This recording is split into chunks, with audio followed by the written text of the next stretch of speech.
ఈరోజు రాష్ట్రంలో ఇంతకుముందున్న ప్రభుత్వం గద్దెదించి మీరందరూ ఓట్లేసిన వాళ్ళందరికీ కృతజ్ఞతలు.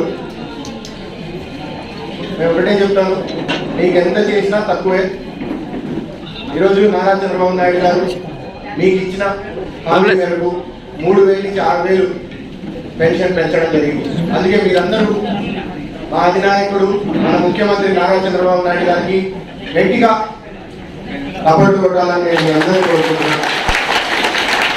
పైగా కిడ్నీ బాధితులకు అందరికీ 15,000 రూపాయలు శాశ్వతంగా ఇస్తామని మేనిఫెస్టోలో ఉన్న ప్రతి ఒక్క అంశం మీ అందరికీ తీర్చే బాధ్యత మా అందరిదని మీ అందరికి చెప్తున్నాను. పైగా బద్వేల్ తాలూకాలో ఆనాడు కానీ మేమందరం ఇక్కడ ఉన్న నాయకులు కార్యకర్తలు మేమందరం పాదయాత్ర చేసినప్పుడు ఈ ప్రాంత సమస్యలు అన్ని మా పెద్దయిన వీరారెడ్డి గారి ఆశయాలు విజయవాడ గారి ఆశీస్సులతో మీ అందరి సహకారంతో చంద్రబాబు నాయుడు గారి దృష్టికి తీసుకెళ్ళి అందరికీ ఇక్కడ ఒకటే హామీ ఇస్తున్నా, పేదవాళ్ళు ఎవరైనా ఇబ్బంది పడకూడదు, ఇక్కడ మీ కాళ్ళ మీద మేము నిలబడాలా, మీ భవిష్యత్తు కోసం ఓటేయని మేము కోరడం జరిగింది. పైగా ప్రజా తీర్పులో మేము గౌరవిస్తున్నాం, కానీ మేము కూడా అందరూ చర్చించుకొని మీకు ఎటువంటి ఇబ్బంది ఆపద లేకుండా అందుబాటులో ఉండి మీ అందరి ప్రజలకు వచ్చి ఇక్కడ పరిపాలన అన్నిటికంటే ముందు కంటే చాలా బాగా ఉండేటట్టు చేస్తామని మీ అందరికి చెప్పడం జరుగుతుంది.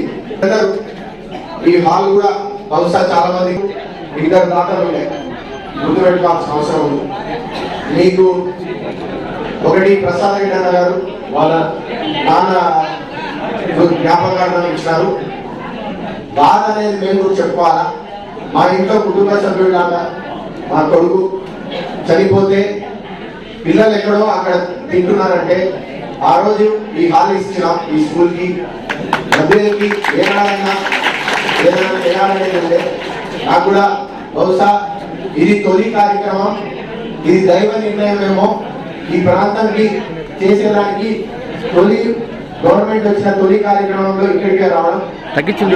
మీ అందరికి ఎటువంటి సమస్య వచ్చినా మా దగ్గర తీసుకోవడానికి మీకు తీర్చి చేసి సమస్య లేకుండా పరిపాలన ఇచ్చి మీ అందరికి ఇబ్బంది లేకుండా చేసే బాధ్యత మాది అని మీ అందరికి మళ్ళీ భరోసా ఇస్తున్నాను. ఇక్కడ వచ్చిన వాళ్ళందరికీ ధన్యవాదాలు.